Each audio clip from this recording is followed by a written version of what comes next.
अकोल्यातील धम्मचक्र प्रवर्तन दिनी आयोजित बौद्ध महासभेमध्ये प्रकाश आंबेडकरांनी भाजप आणि संघासंदर्भात मोठं विधान केलंय। ओबीसींना सर्वात मोठा विश्वास आरएसएस आणि भाजपवर आहे, मात्र सर्वात मोठा घातही याच दोघांनी केलाय।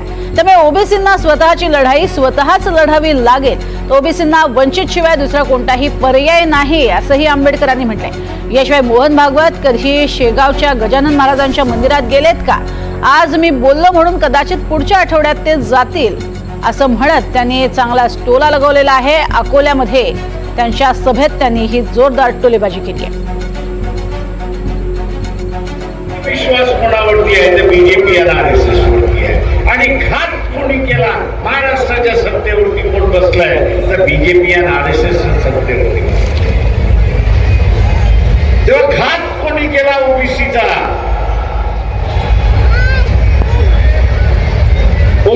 घात कोणी केला तर बीजेपी आणि आरएसएस नी केलेला आहे। एवढं तरी डोक्यामध्ये ओबीसींच्या गेलं पाहिजे, वंचित शिवाय आपल्याला पर्याय नाही हे लक्षात